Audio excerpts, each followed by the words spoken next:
Somebody save us with an intro. Save us. Save us with an intro. Now this is Podracing. Oh my god, please shut the Sir, up. Please shut the up. I'm begging you to shut the up, Ben.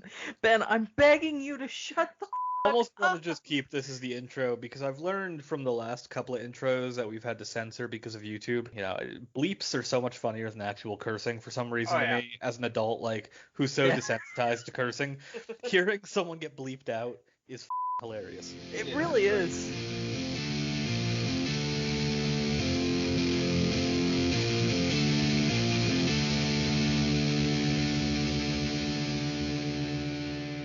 Hello and welcome to Star Wars Every Week Forever, the podcast in which we watch one Star Wars movie every week forever. This week we begin the 6th rotation with The Phantom Menace. Hey Ben, how's your watch? There were some pods, and they were racing, and then Qui-Gon died, and then the credits showed up. Okay, so I will come back to that in a second, but I might just let you go talk about pod racing all you want, considering apparently that it's right at the forefront of your mind this episode, and I want to get it the fuck out of the way. Chris, I'll how's go your for watch? An hour. Well, I'll cut you off at some point. Chris, how's your watch? The way you phrased that before is a pretty good description of how my watch went. I just really wish the pod race would just get the fuck out of the way and just... Yeah. Because without the pod race, which the pod race is not nearly as bad as I think it is every time, this is a pretty good movie. I don't hate watching this movie. What? Okay, so no. Let's try to be clear here for a second. How's your watch? Well, my watch was good, but no, I want to linger on this for a second. This proves that this process is doing something to us, and it's the opposite of what I thought would be. Sure is. It's the opposite of what I thought it would be doing to us, because I just listened to from Ben. I understand it because it's both a bit and not a bit. I know Ben, a bit becomes reality for him. If he devotes himself to a bit, it becomes real. No, you see, I think the confusion here is I genuinely enjoy the pod race. It became real. No, I've always no, enjoyed the pod race, and Jay's just like, no, you never did, and I'm like, yes. No, that's not like, what I just said. That's impossible. I'm saying. I mean, look, I don't. At this point, the bit and the, verbally assaulting Ben every episode for it is just how consistently you bring it up. But no, I fully get liking the pod race. I don't personally care for it, but when I was a kid, I loved it. I had the N64 pod racing game. That was 1,000 times better than the actual pod race in this movie. It was a fun game. But I mean, I'm saying this adds. I mean, pod racing is an interesting thing to have in the lore. I wouldn't mind it being spent. Fuck, I mean, they're throwing a bunch of Disney Plus series out there. Give me a pod racing centered Disney Plus show. I would watch it. I'm not gonna say no to that. The problem is, in the original cut of the movie, this pod race was about 6 minutes shorter. Well, yeah, but I mean, listen. I have the two of you now on record saying you would watch a Disney Plus show about pod racing. Yeah, but I would never want to watch this fucking Phantom Menace pod race again if I had any control over it. That's the difference. It's this fucking pod race because they added so much back into it, and there's still shit on the cutting room floor. My watch was fine. I decided I was going to listen to the entire They Might Be Giants discography, and that's what I'm doing this rotation. And I was in a really zen place until we spent the first 5 minutes of the episode just talking about nothing but pod racing. So here's what I'm going to do. Ben, here's the floor. Just do whatever the fuck you're going to do. No, I need to know in what form you ascended while you were watching this week, Jay. Yeah, because it sounds like it began a process similar to that of taking LSD. I mean, so I haven't been legitimately high since I have a pacemaker defibrillator I got when I was 24. So it's been in there a long time. So it's probably since I was 24 that I have been legitimately high, because there's all kinds of rules around if you need a heart transplant, you have to be, I don't know, 6 months without cigarette or smoke in you, and I just stayed away from pot just in case. That being said, this is the closest to high I've been since that period. I'm not going to pretend like it was perfect all the way throughout, but there were spots where these albums, I have a playlist, and I'll link it in the YouTube copy and I'll tweet it out. I put together a playlist on Spotify that is called SWEWF's Essential Star Wars Soundtrack. So you can do it with me. By the time you start, it'll be 6 weeks from now, from where I'm sitting. But there were times where things linked up so well that I felt like I had physically ascended. And then there were times where it felt like I was in the hands of a giant angel and they dropped me so hard with context that didn't fit the movie that I smashed into the ground. It was the best watch I've had in a really, really, really long time. This reeks of the blurt side of the mall. Yes, that's what I was going for. That's what gave me the idea. But I was like, what the fuck am I going to do that would last an entire rotation? Because I could watch it for one movie, but that's not the kind of person I am. So, like, maybe 6 months ago, I sat down and I was like, They Might Be Giants has a lot of albums out there. I wonder if it'll last all of the Star Wars movies. As it turns out, it comes very, very, very close, if not hits it exactly. So it was an experience. Right from the start, I kind of knew that it was going to sync up really interestingly, and I knew this beforehand, but I wasn't prepared. So what I did was I watched on an Xbox One, and there's an option on the Xbox One that allows you to use a slider so that you can adjust the volume between game, which in this case would be movie, and the song. It's like a mixer, right? Mm-hmm. Yeah. And I had to change it a couple times when albums switched, but it was perfect. The first song on the entire list, and I put it in as close to the release order as I can, was Everything Right Is Wrong Again. And that just perfectly describes going back into every rotation we've ever had in such a perfect way. As the Federation Cruiser kind of pulls in, there's lyrics about nostalgia not being everything it lives up to be in the song Put Your Hands Inside the Puppet Head. This is also minor, but the number 3 playing the lyrics, I only have 2 songs in me, while the Cato Nemoidians talk was really, really fucking great, because it kind of just reeked as I only had 2 movies in me from George. It's just little transcendent little moments throughout the entirety that I'll bring up every once in a while that left me feeling like I had dropped shrooms for the first time in, I don't know, close to a decade. I was really, really happy this watch. I was exceptionally happy. When there's a moment later on in the movie where it's the first time Queen Amidala, it's not the first time you see Queen Amidala, but it's the first time you see Queen Amidala in the custody of the Cato Nemoidians, the chorus of She's an Angel plays specifically in that moment. And I mean, it wasn't the moment where Anakin calls her an angel, but it was still like her big reveal as a prisoner, and that was fucking fantastic. It's all over the place in this movie. It's so fucking good. I can't describe how happy I was throughout this process. And I recognize it's also largely because I didn't have to hear the movie, but also, shut up, give me this. I mean, I heard the movie, but it was definitely drowned out a little bit.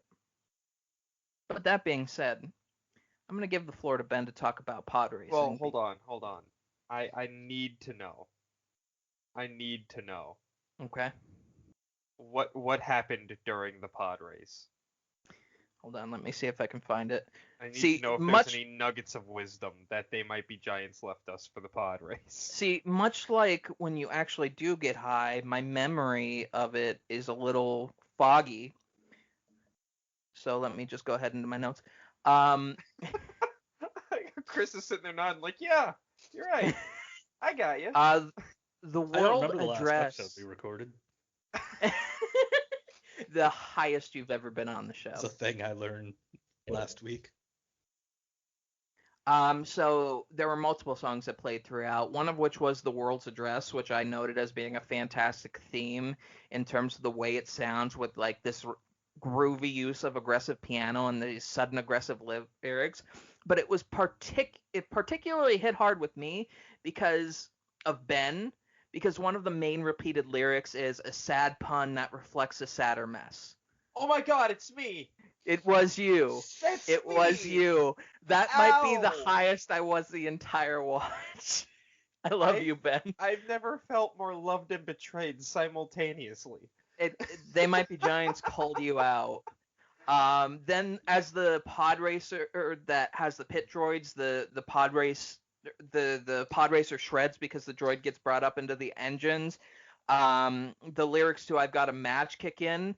That just the line, get out of the car, and then the repeated lyrics, I've got a match, your embrace and my collapse kicks in just as Sebulba throws a pipe bomb behind him.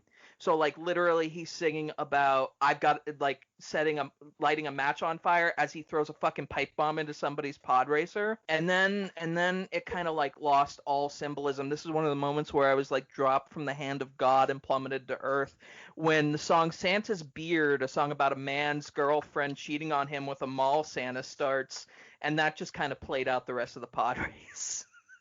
It's like the levels at which I was into it and then pulled out of it was an impressive experience. I feel like we're missing the most important question. What was going on during Duel of the Fates? I feel like my brain did a hard reset hearing some guy had a girlfriend who was cheating on him with a mall Santa. I feel like that was like a trigger word. My brain just went into full fucking reset mode. Okay, if we're just gonna keep on going into this, I will absolutely describe Duel of the Fates. Yeah, please. That was like the one part of this that I really was waiting for was Duel of the Fates. Hold on, I have a lot of notes. My notes for Phantom Menace, like I have individual movies for each watch, and then I'll come back and I'll put like 5th watch, 6th watch, and it's 23 pages long at this point, so it takes a minute to find things. I'm just going to go through the entire ending of this movie, so strap in, and then I'll shut the fuck up about this project because I've talked a lot about it. Okay, so here it is. The reggae of the song Hearing Aid hits as soon as the Gungans hit the trumpet to inform everyone that the resistance members from the city are arriving. So I'm just going to kind of move from here and work my way down. I decided on my own that was kind of racist. Just like it was accidentally racist based on the sync. I don't know why, and I know it can't be, but Jesus Christ is I decided it was racist. It would be a great title. It cannot be, but just as in our heart of hearts. Just as the Gungan shields went up, the scream from Minimum Wage played as the same numbered song kind of just came in, and it just felt right. There's ahs at different decibels as well as like shrill bells in the song that worked so fucking well. The final notes of Letterbox that are just these hard piano keys play exactly when the fire from the blasters start to hit. Whistling in the Dark has this like chorus that is played exactly as the droids were pushed out of the tank. There's also this chorus with crazy trumpets and drums and repeating the words whistling, dark, dark, dark throughout the entirety of the intro to the Duel of the Fates, perfectly fucking synced up through, and it cuts right as soon as they start to move, and it's absolutely fucking sent me. And as Anakin leaves the hangar, the lyrics "Hot Cha, where are you?" plays as he can barely see over the console in the cockpit.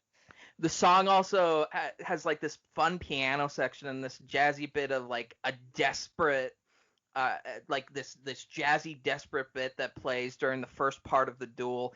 As it cuts to Maul's face, the lyrics say "Eat and cook the prodigal son," which I don't know why, but like Maul being sent to essentially die in this moment just made it fit so well. I don't know if you all know They Might Be Giants very well. Not at all. Okay. So during the droid pistol battle, the extension gun scene, the song Sapphire Bullets of Pure Love kicked in right as soon as it cut to that.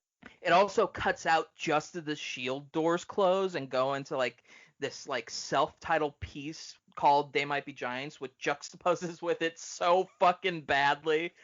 The song is like very Blues Brothers-y, so like this quiet scene with Qui-Gon sitting down and Maul fucking pacing and Obi-Wan kind of nervous is juxtaposed with this like Blues Brothers type of thing. It's fucking awful. And the song Road Movie to Berlin, which is like this slow song about the final days of World War II in Berlin, plays as Qui-Gon dies. And I can't describe the experience of listening to that as that happened. It probably was the most transcendent, most transcendent moment. The most transcendent moment was the pun call out for Ben. There's more, but it's an experience. I feel like this is the most passionate anyone has been on the podcast since Chris forgot who Tarful was. Listen, let me tell you about my shroom trip, okay? Let me tell you about my shroom trip. My artificially induced acid trip. My artificially induced acid trip is such a great use of term. You know what this all leads to? Oh no. No. We have to do a rotation at some point where we sync up at least one of these movies with Dark Side of the Moon. Okay. I didn't want to directly copy. It has to be A New Hope. Because that's no moon.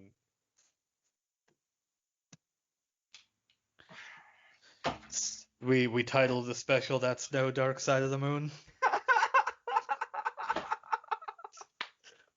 Jay is going to be so pissed when she hears that. We scared her off. Well, it's just Ben and I now. Hello, welcome to Podracing every week forever. I tried to give you the floor, motherfucker. Well, welcome to Dark Side of the Pod Race.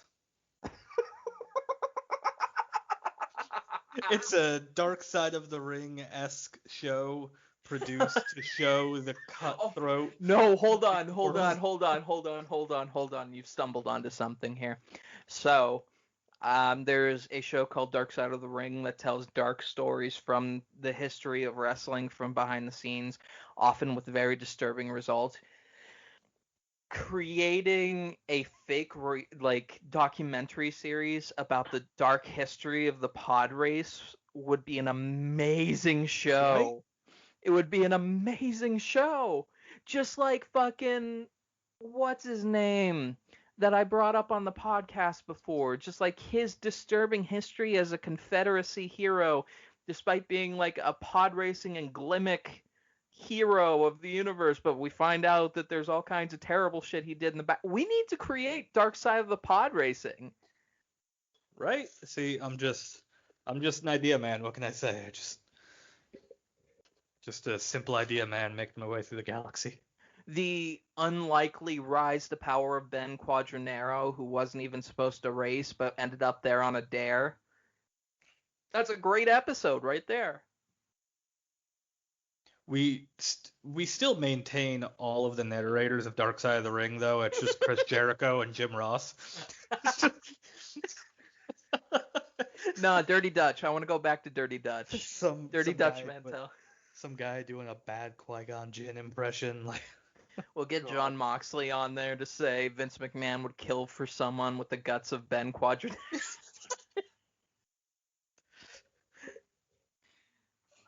Oh my god. There's got to be an episode where someone absolutely died from Sebulba setting a trap inside of their pod. And, it'll be kind of like, well, Jabba covered it up, and the Tatooine authorities never figured it out, even after Jabba died. This is an idea. I really hate how much I love this. What was the guy's name? The alien dude, the Glimmick? I don't remember. That guy, we get that guy voiced by Chris Jericho. Sneeve from the planet Sneevil, I think. Something like Voiced that. by Chris Jericho. Chris Jericho. We get Chris Jericho doing Glimmick. It's just like it's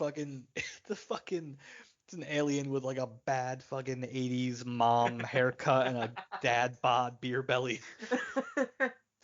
Man, damn, that alien's got vodka bloat.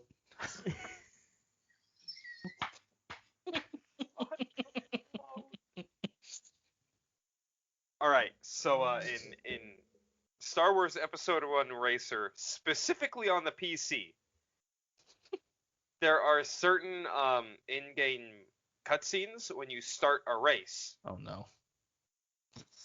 And Malastare. When you start on Malastare, it's usually like you get a look at the announcer dude for each individual planet. All you get for Malastare is this like bloated fucking creepy alien thing with like twigs for arms and legs, and it's the weirdest fucking shit ever. And this one YouTuber I watch all the time, Eckhart's Ladder, he's essentially what got me down the rabbit hole of Star Wars lore many moons ago.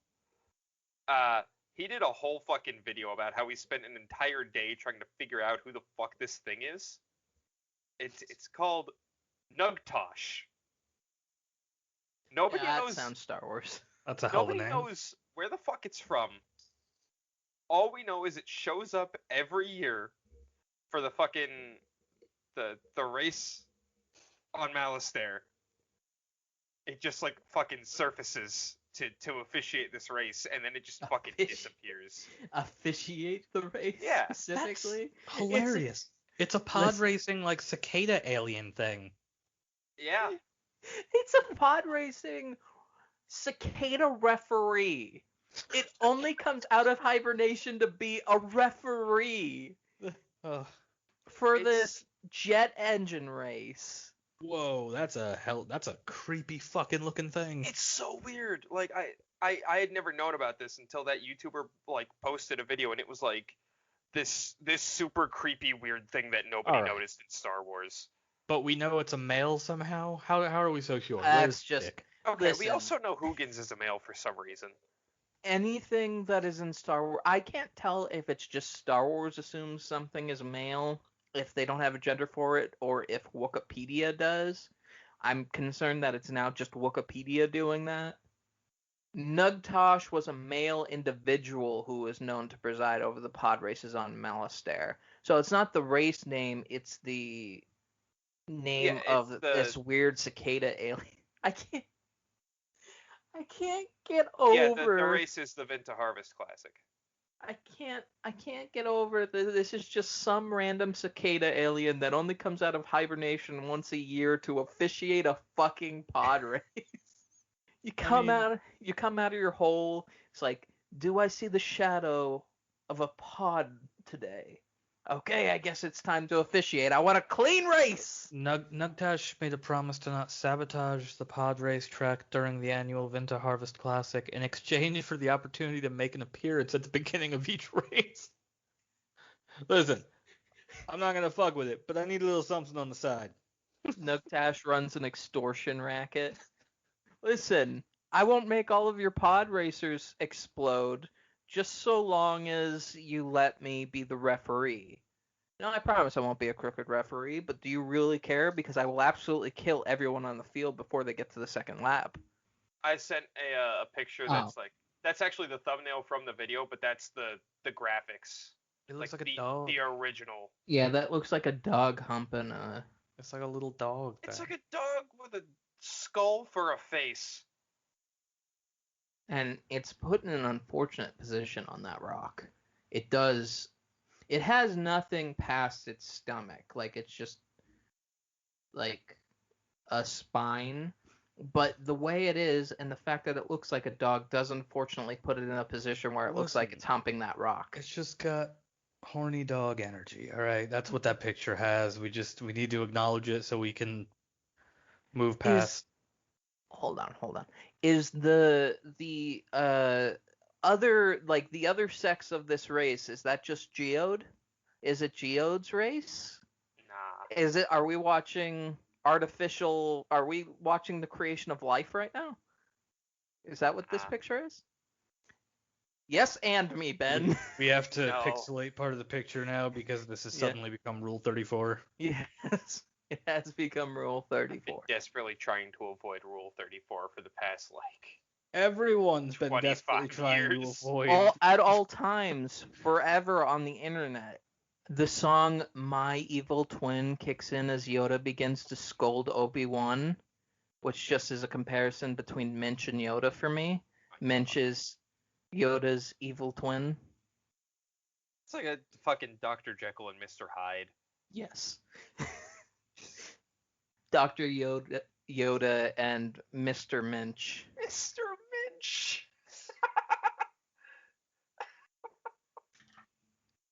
I can't. When Qui-Gon actually dies and Obi-Wan goes to pick up the body to cradle it, the lyrics from She's Actual Size blare, words fail, buildings tumble, the ground opens wide, light beams down from heaven, she stands before my eyes, which, minus the gendering, is just very, very heartfelt. So my watch this week,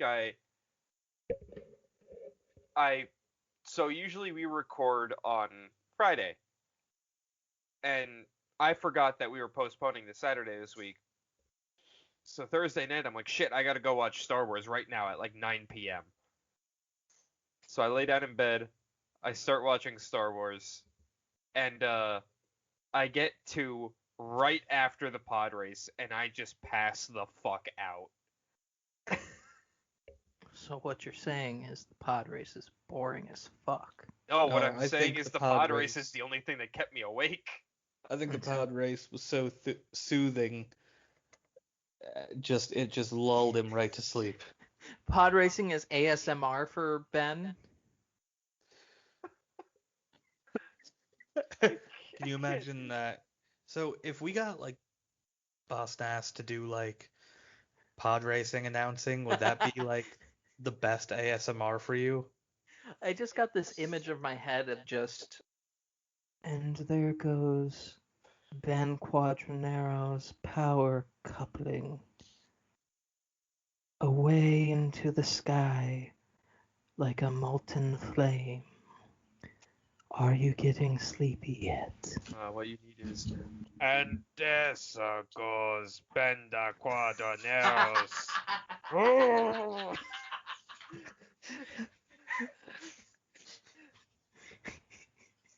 Misa like a this. What the fuck is going on? All right, so new podcast idea. We just put Ben in the room for 20 minutes and have him do a Boss Nass impression. Oh my god. That's a terrible idea. Let's That do sounds it. awful. No! We're gonna do a fan fiction read, and Ben's gonna play the part of Boss Nass. Don't say anything about a fan fiction read because it will absolutely happen. I'll do it. I'll fucking do it. I'll play the other part. I'll fucking do it. I'll fucking do it. This is a threat. You think I won't read this fucking fan fiction, bro? Fucking do it. Show me that AO3. I think it just needs a soft, gentle theme, like Frasier. So I have been caught on multiple occasions singing the Frasier theme, even though I think it's a really terrible show.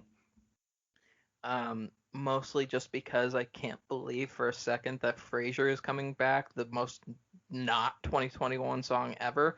Okay, so Show Me That AO3 is a segment brought to us by SWAO3 tags over on Twitter, who go through the godly task of looking through the tags on Archive of Our Own, the most popular fan fiction website on the internet, and putting them up out of context.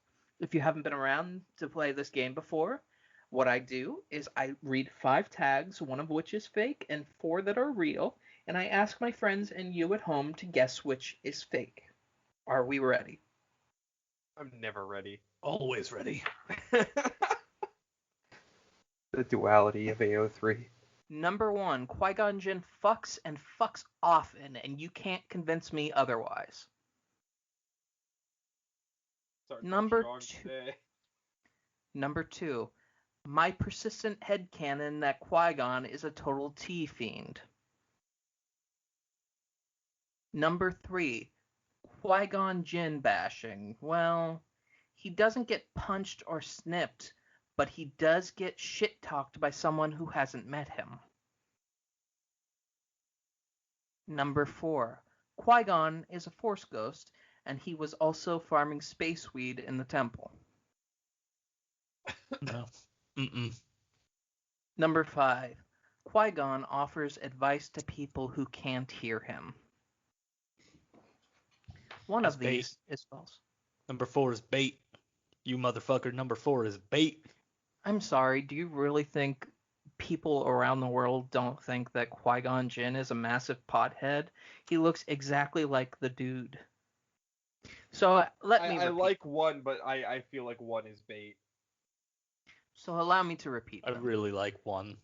I really like 1. I really dislike 1. Number 1, Qui-Gon Jinn fucks and fucks often, and you can't convince me Well, otherwise. It's 1. It's 1. Here's a fascinating thing that I don't think we've talked about. I don't remember where, but I think we've talked about it outside of the podcast on one of those rare times where we decide to talk about Star Wars outside of the podcast for some fucking reason. I feel like outside of the podcast, we talk about the bits we do on the podcast more than we actually do Star Wars. So here's the thing that's been like a recent revelation for a lot of people. The Jedi are totally fine with fucking. The Jedi are just out there, just fucking left and right. There's like Jedi orgies. It's just And that Jedi being able to like reproduce has been a thing for a while. I don't know why this has recently been like brought to the forefront. yeah. It was Why- that way in old canon as well. Why? Well, I guess because Anakin would wanted to keep his kid is where the problem came from. Then. Well, the marriage is probably where the problem came from. So basically, it's the conservative thought process of fucking is to create children, and therefore the only thing you're allowed to do is fuck to create children. Yeah. That's terrible. Well, no, see, I don't think it's even that. Like, they weren't discouraged from like having sex. It was just forming attachments and all that. So like, I mean, it's why Obi-Wan in Attack of the Clones, when he's going after like the changeling alien, he probably knew that place because he's probably down there like every Thursday night for happy hour, and he's just, making his way through the club and So drinking Jawa juice and. So the reason why Obi-Wan Kenobi is an alcoholic is because he's aggressively horny and needs to go somewhere where he can pick up people. Yeah. That's what this Obi-Wan spin-off is gonna be. So in my head now, this isn't the first time Sleaze Pagano has offered Obi-Wan death sticks, and he just does it like every time. I am so sorry at SWAO3 tags. This Obi-Wan spin-off is just gonna be like an Obi-Wan bar crawl through space. That's what I wanted, though. All I Yeah. ever wanted was But space cheers. it's gonna be like the oh god, what's his name? It's gonna be like the Simon Pegg, Nick Frost movies. Just like there's that tone, The answer is 1. It's So they are. Qui-Gon Jinn fucks and fucks often, and you can't convince me otherwise. My persistent headcanon that Qui-Gon is a total tea fiend. Qui-Gon Jinn bashing. Well, he doesn't get punched or snipped, but he does get shit talked by someone who hasn't met him. Qui-Gon is a Force ghost, and he was always farming space weed in the temple. Qui-Gon Jinn offers advice to people who can't hear him. I like the last one, but I'm gonna go with number 1. It's number Okay. 1 just because of that shit-eating look you gave me when I said it was bait. And I'll tell you the last one sounds like a great hook for setting up Yeah. Qui-Gon Jinn as a warlock patron in D&D. It's 1. You both got me. It was 1. I did indeed write Qui-Gon Jinn fucks and fucks often, and you can't convince me otherwise, because I do believe that. Is this our first tie? Want to show me that AO3? It is the first tie. We gotta start keeping score. What do we do for a tiebreaker? No, we win. Jay loses. I don't think it's a competition for me. It is. I just am the It one that. is.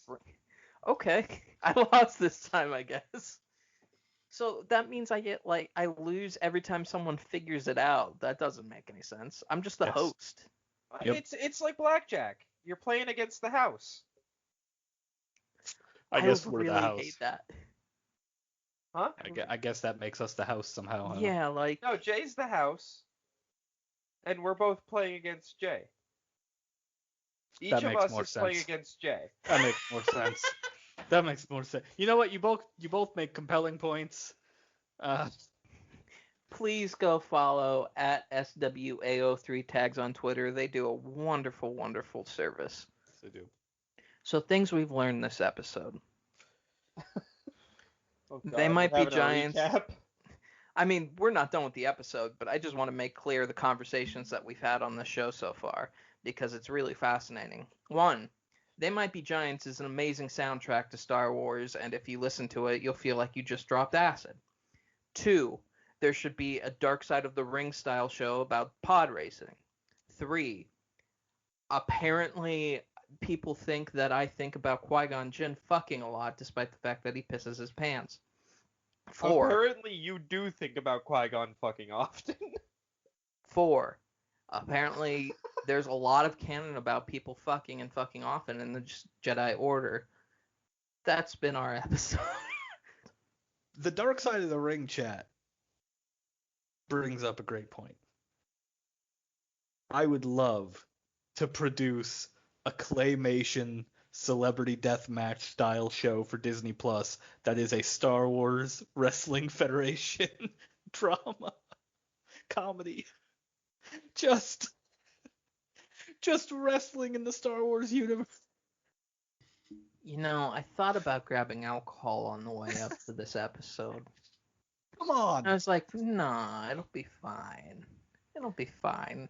Like you Just don't need because- alcohol to Just hang with your because you don't want to buds. talk about wrestling doesn't mean it's not a great idea. I will produce.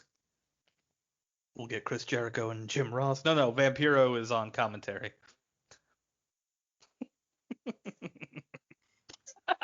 I can't tell if that or the Kabashi reference we made a couple rotations ago is more niche. That is still my favorite edit. I know it is. Ugh. I still get a really big laugh every time fucking Darth Maul almost just runs over a child. Because every time now, like we've talked about, all I think about watching these movies is our bits. So every time I just picture the meeting afterwards, you know. Well, you know, there was a boy and I ran him over. You did what? It really is kind of like the amount that Maul could have fucked over Palpatine there is quite startling.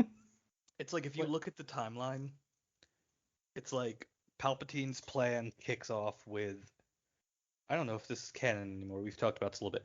Palpatine's plan kicks off with him murdering his former master.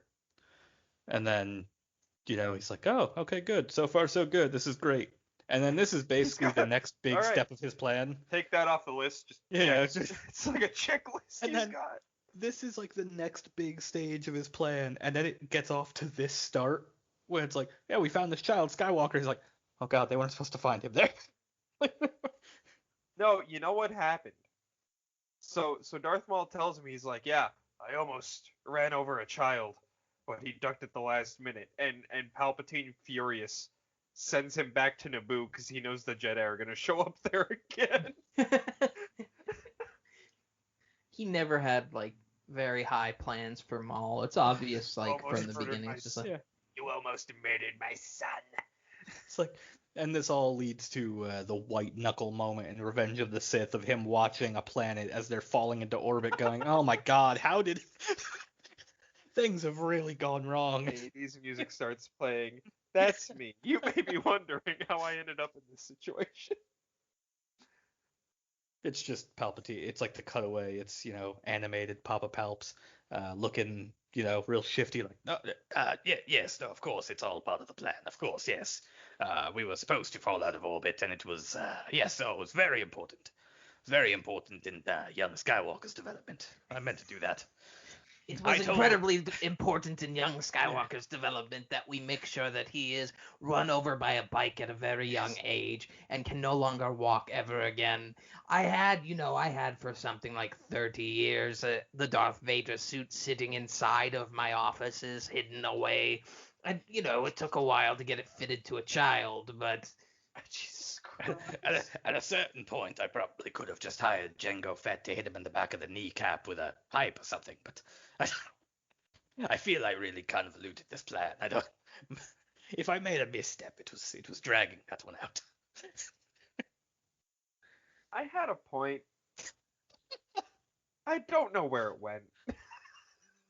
the song Particle Man plays during the scene where they decide Anakin's fate. And there's a lot of cuts in that scene between different people, and it almost accidentally casts the people in the song, because Particle Man is kind of about these fake superheroes and how they interact. So the cast is as follows: Particle Man himself is either Yoda, or as I choose to see it, Mace. Triangle Man, who's just another almost sidekick, is Obi-Wan. Universe Man is Yoda. Who? The man, Universe Man, who's who? is Yoda. Minch. You're right. You're absolutely right. I apologize. I Universe Man. refuse to accept Yoda in the prequels. And the person that gets cut to as this last name is Qui-Gon Jinn, Garbage Man. The first time Garbage Man is said in this song, it immediately cuts to Qui-Gon Jinn's face. Garbage Man. Garbage Man. I don't know. This movie sucks. Let me get that out of the way. I'm glad you said that because I was starting to believe you thought otherwise. Well, no, this movie sucks. But also it's still a lot of fun to watch, I think. Too many bits are happening and combining in my head. Every time there's a lull in a song or the songs are changing, it always seems to happen as there's just the most dogshit Jar Jar lines.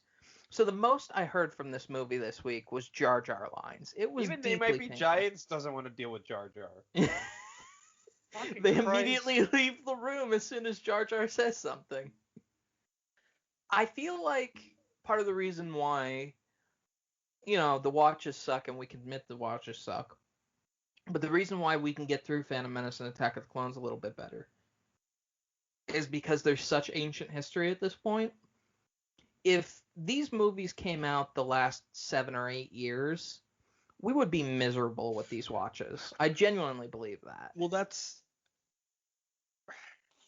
a good point. What is the thing I'd like to dissect?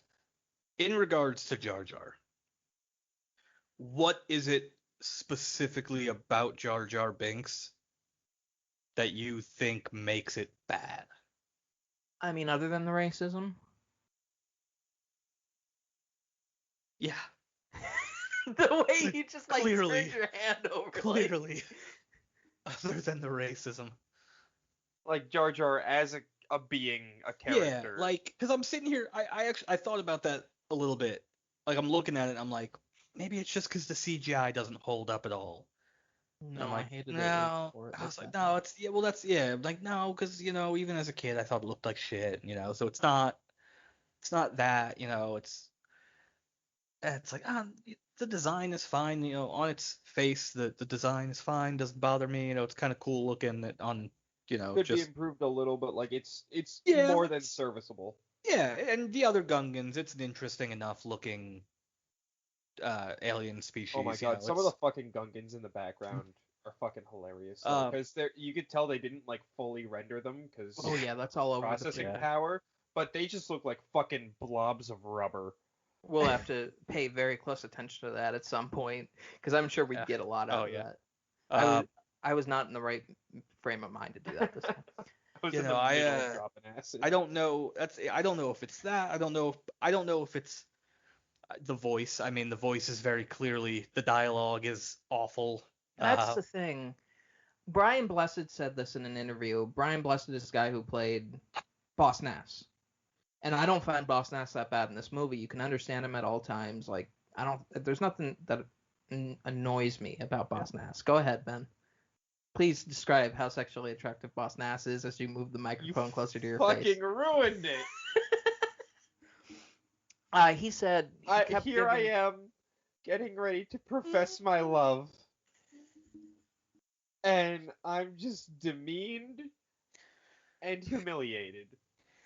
There's an episode of this podcast that just says Ben has feelings for Boss Nass. Should it just be Ben proposes to Boss Nass this episode? Jay, you'd be very proud of me on a production level because I know that we would get copyright striked with singing, but as soon as Ben went, "Here I am," I wanted to burst into "Rock You Like a Hurricane." I deeply appreciate that you immediately where my brain went. So Brian Blessed said that multiple times throughout the process of the creation of Phantom Menace. He said to George, "You need to back off a little bit on Jar Jar." Not that he didn't want him in the movie less or anything like that. What he was trying to say is you need to make him more presentable so that you're understanding what he's saying.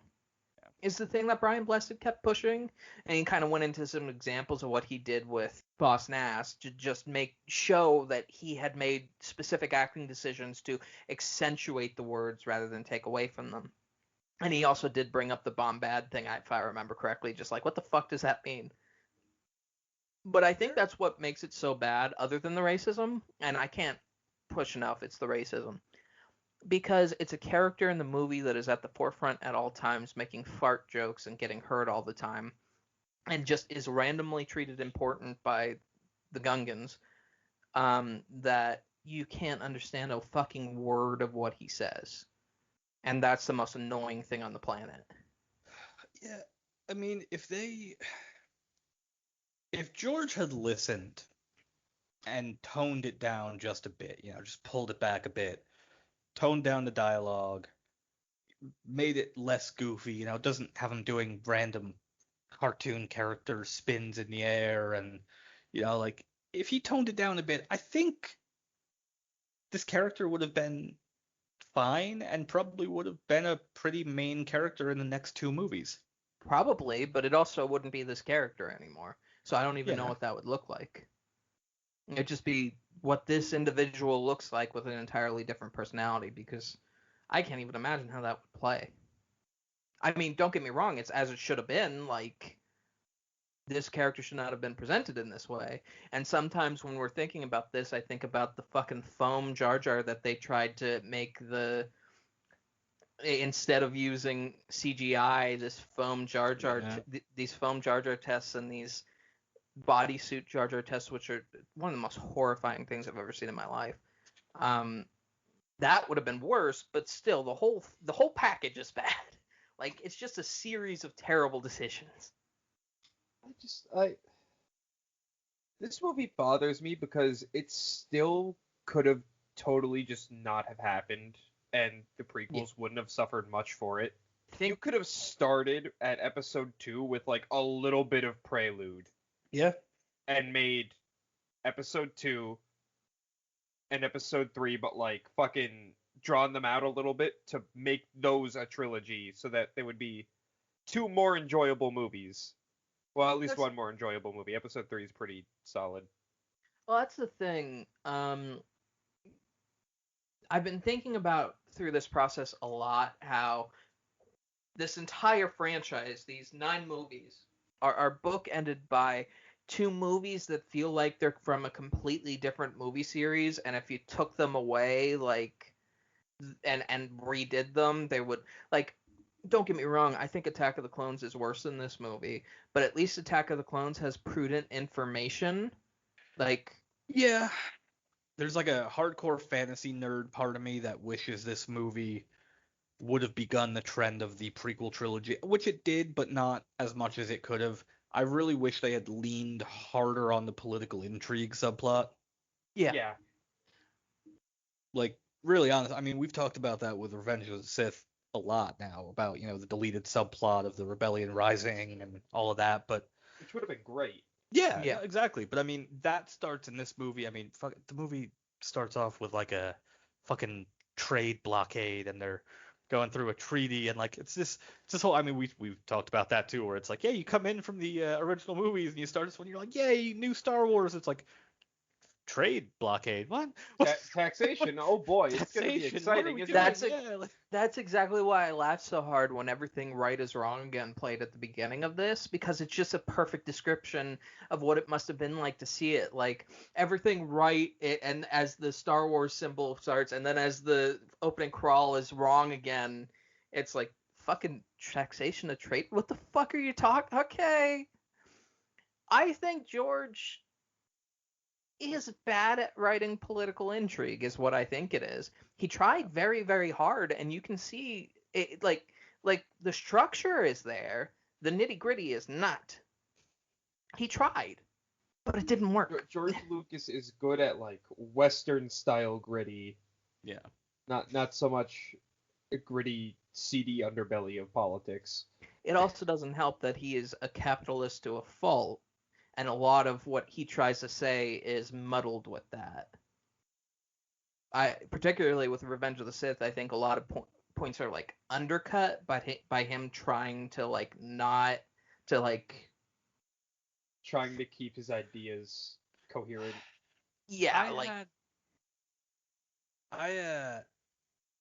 I wanted to save this for the podcast. I had a horrifying thought, and I think it's something completely insane, but I wanted to posit it for the podcast because I feel like it could be a fun discussion.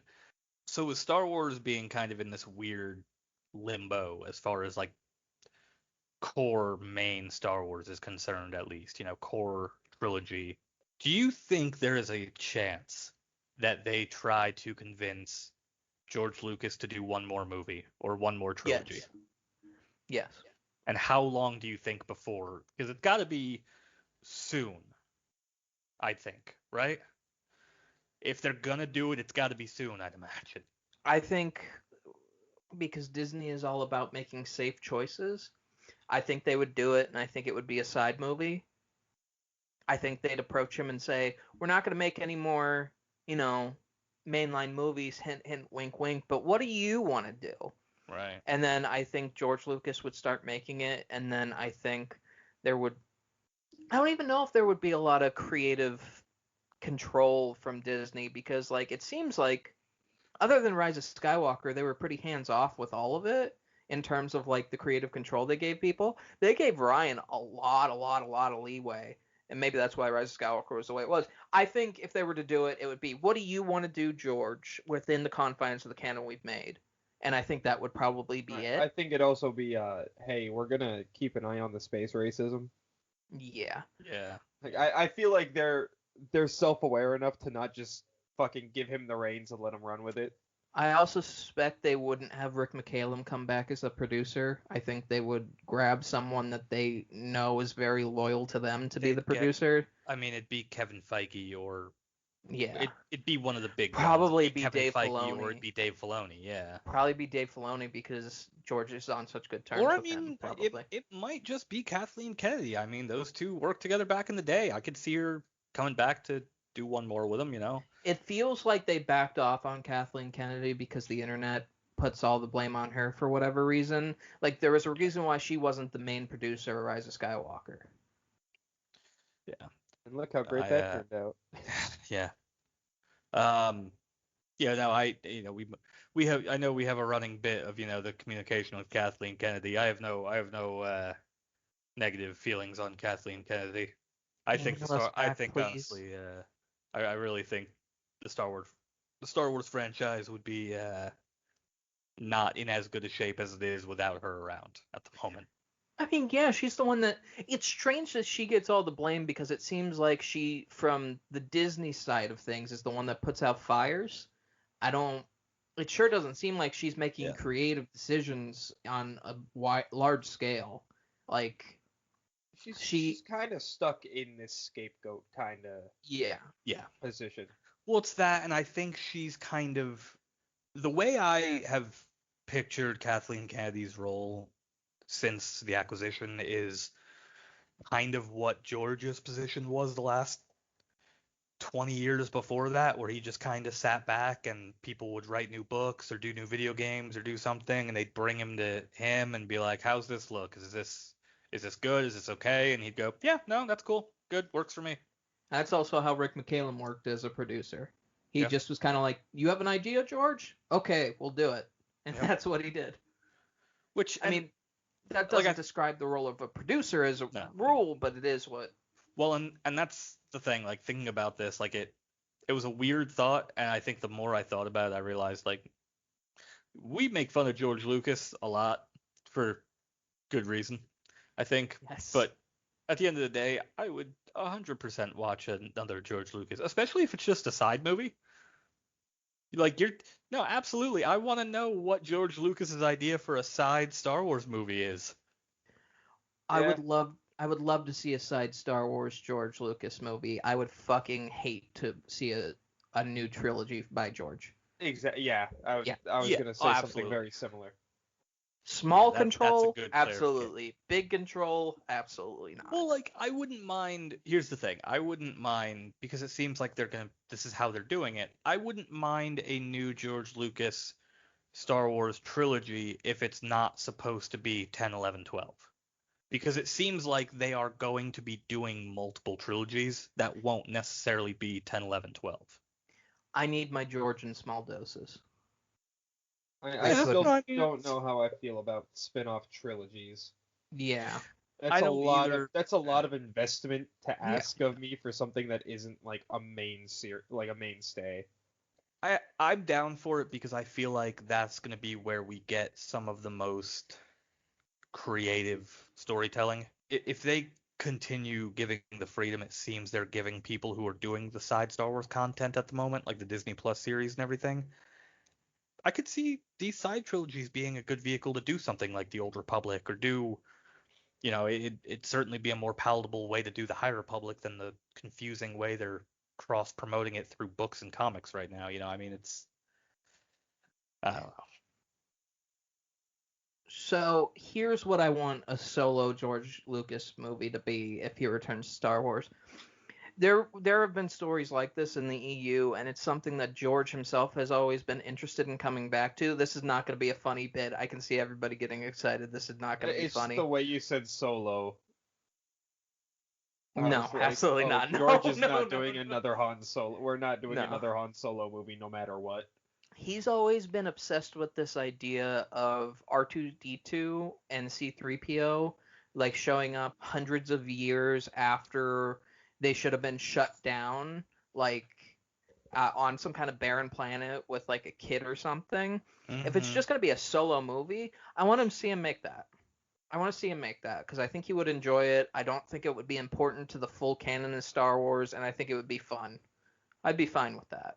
Just like little R2D2 C3PO and some kid story. Yeah. Completely harmless.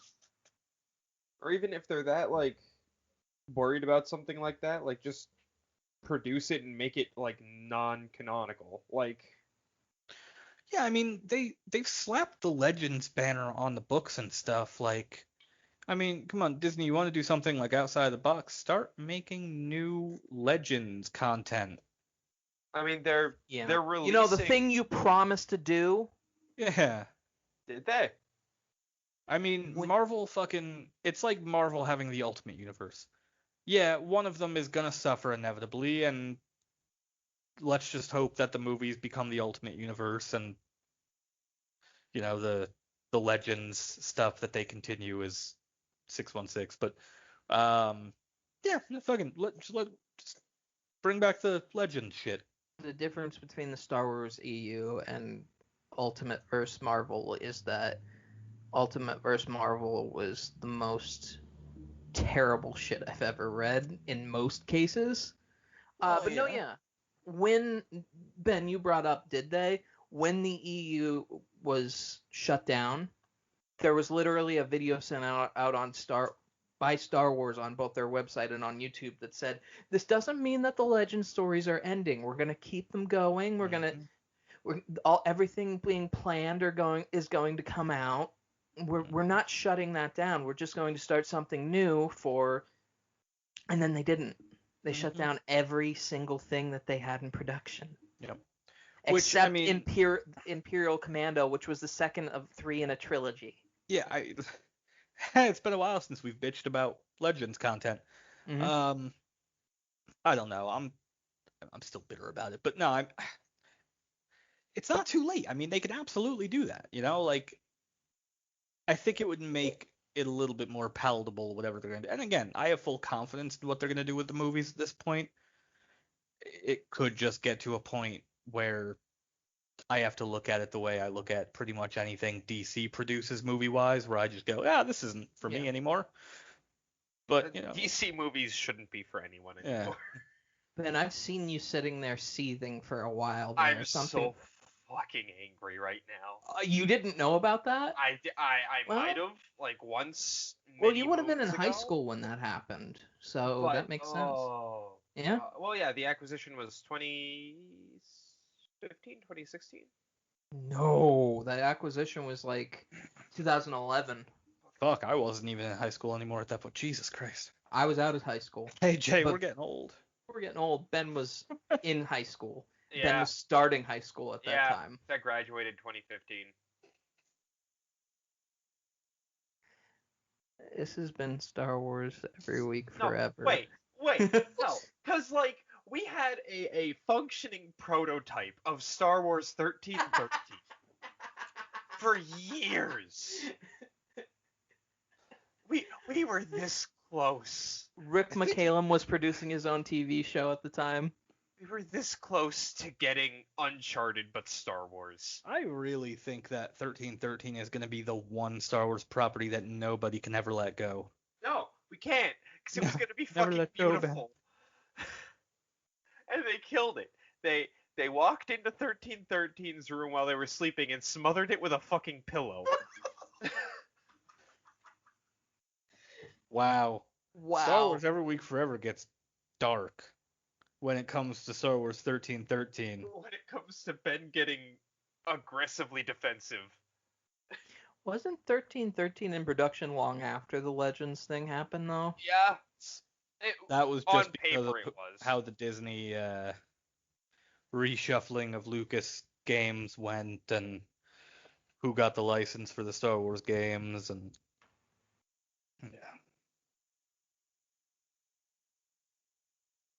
Now that was Podracing.